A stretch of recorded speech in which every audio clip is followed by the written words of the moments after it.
Well, he came out of nowhere, and he won the Republican straw poll. Ron Paul, named by conservatives as their favorite to run for president at CPAC. But reaction, not exactly warm and fuzzy. Now for the deception.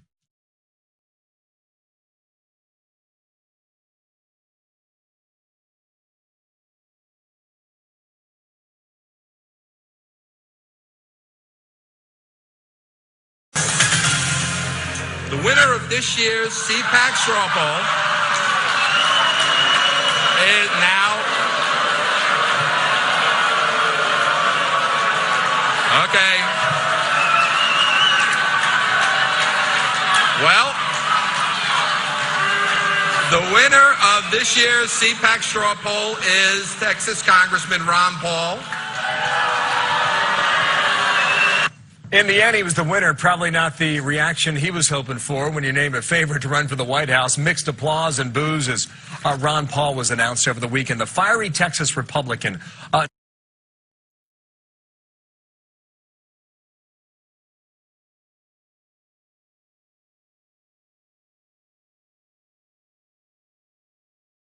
CPAC advisors are also already coming around to us and saying, hey, the story is not Ron Paul winning again for the second year in a row, but they are pointing to the strength of Mitt Romney coming in second place again with 23% Mitt Romney. That's what the CPAC advisors are telling us here today. Heather, those are the results of the CPAC poll, straw poll. They will be announced here shortly. And again, there likely will be some gasps and some cheers and some boos that Ron Paul won for the second year in a row.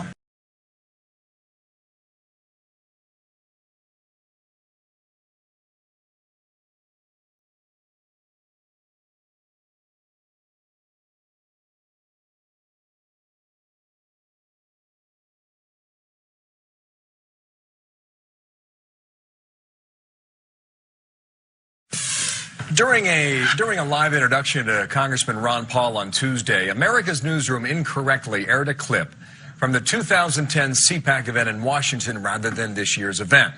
It was clearly a mistake. We used the wrong videotape. There are similarities in the shot between last year's event and this year. 2011, screen left, 2010, screen right. Ron Paul won both years. However, there were audible boos in 2010, while you heard a lot more cheering this year. It's an honest mistake. We apologize for the error, and we look forward to having Representative Paul back on our program very soon.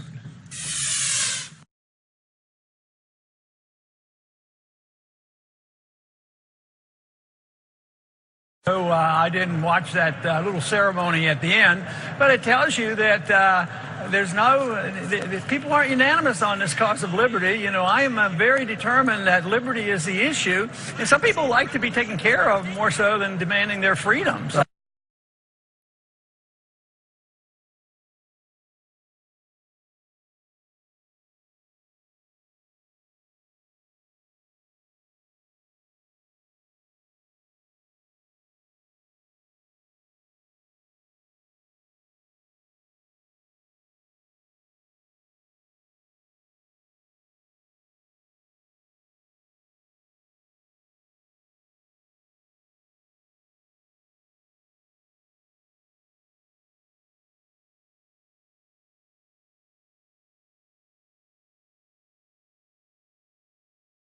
The next slide, the winner of the straw poll this year,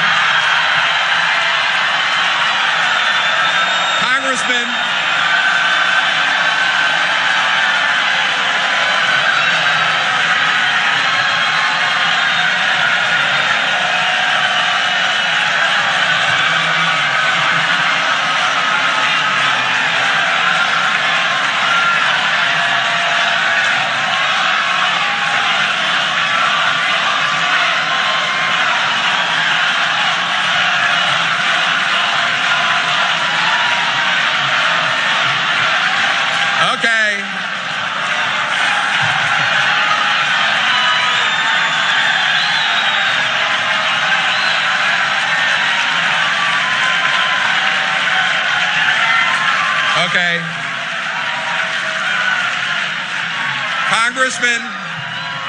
Congressman Ron Paul gets 30%. Former Massachusetts Governor Mitt Romney, gets 23%. When we combine with the first and second choice, next slide, you can see that it's 37% Ron Paul, 31% Mitt Romney.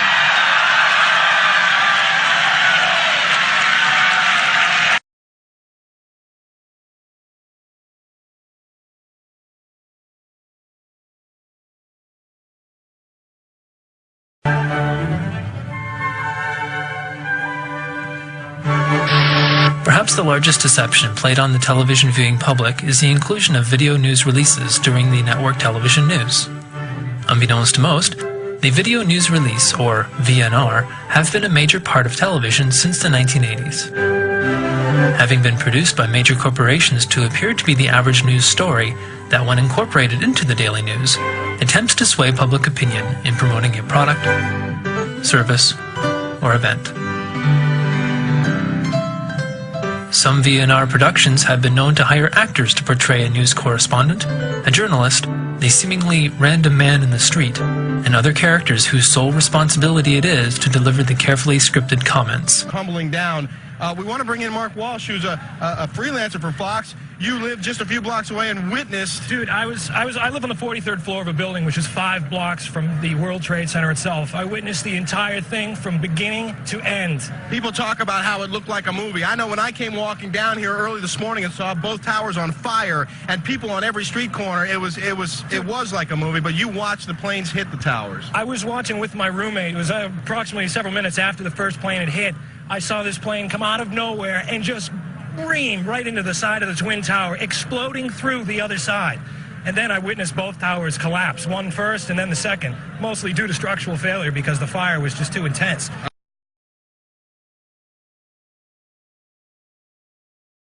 Corporations known for producing VNRs include Philip Morris, Microsoft, the pharmaceutical industry, the Department of Defense, the Census Bureau, the Department of Health and Human Services, the Department of Education, FEMA, and the granddaddy of them all, MediaLink Worldwide.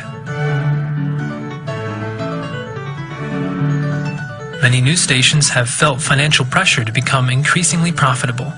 This has led to significant cost cutting in the newsrooms themselves, which often includes technicians and producers. Thus, demand has grown for cheap news supplied by the outside sources. And thus the public are left with stories of little significance, while more important issues get swept under the carpets of corporate America.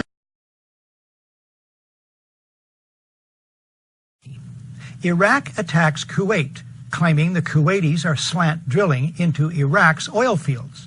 U.S. President George Herbert Walker Bush pushes for a land war against Iraq. But polls show the U.S. public is split 50-50 on that idea. Then comes this eyewitness testimony before a congressional committee from a 15-year-old Kuwaiti girl.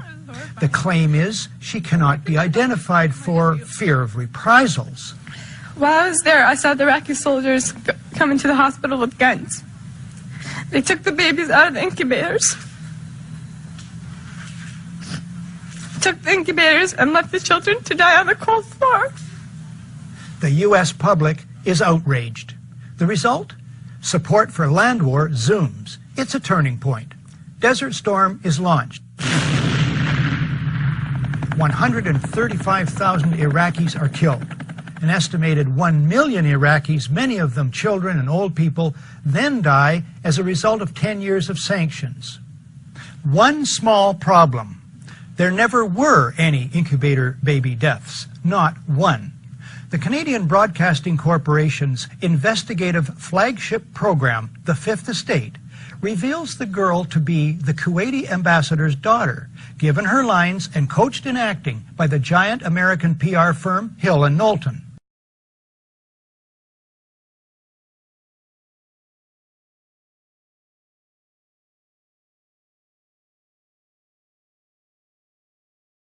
Here in the United States, we're often brought up and told we don't have propaganda, that we have a hard-charging investigative press, we have this educated, skeptical, even cynical citizenry, and that if there were powerful interests trying to manage and manipulate public opinion, they would be exposed. The reality actually is just the opposite. April 9th, 2003. throngs of Iraqis spontaneously attack a statue of Saddam Hussein, the face obscured with Old Glory. Later, the stars and stripes are replaced with red, white, and black, symbolizing the transference of power from the liberators to the liberated. Defense Secretary Donald Rumsfeld describes the scenes as breathtaking. For the British Army, they are historic. BBC Radio calls them amazing. And they were, because the entire event was staged. Years after the operation, a U.S. Army report admitted that the toppling of the Saddam statue had been engineered by a psychological operations group. The document states, "Our TPT, or Tactical PSYOP Team, saw the statue as a target of opportunity." A week earlier, another psychological operation laid the groundwork for what followed. The script was for a female Rambo turned damsel in distress to be rescued by U.S. armed forces. In the situation that we're talking about here with Private Lynch, as you know, on about the 23rd of March, her 507th Maintenance Company was ambushed. A number of the members of that maintenance company were killed, a number were captured, and a number were unaccounted for, she being one of them. We waited 24 hours to get the cameras there to set up the whole thing to make this big rescue, and the SWAT team goes in to save her, and then she becomes an instant celebrity overnight. That story happened the same day that the tanks were rolling into Baghdad. This is the same day that we shelled the Palestine hotel where the independent journalists were. The same day we blew up Al Jazeera's television station.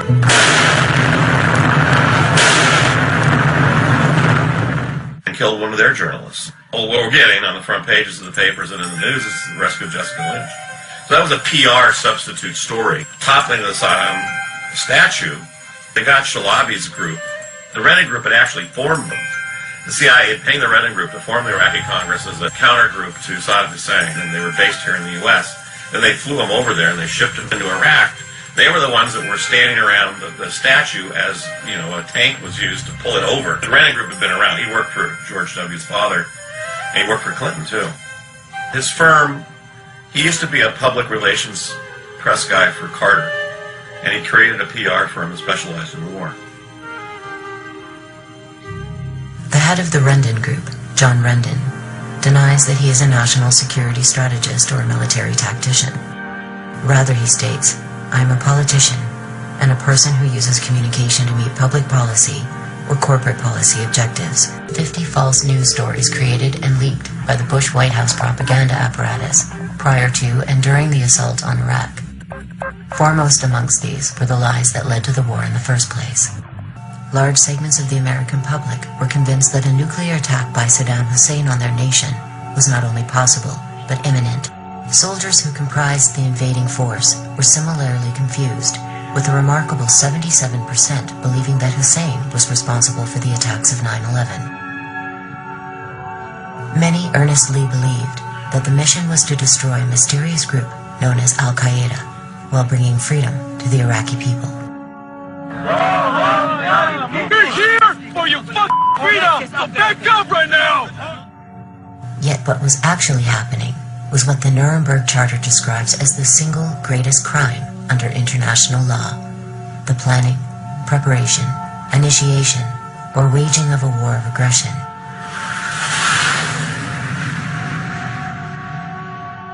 Seven years later, the results of the invasion are clear. According to The Lancet, one of Britain's most respected medical journals, approximately 600,000 Iraqis had been killed from the invasion as of 2006. By 2009, a polling agency put the number at over 1 million. 4 million Iraqis have been made refugees in their own country. Their entire society is shattered. How did the land of the free and the home of the brave arrive at a place where citizens could be manipulated with such efficiency and on such a massive scale?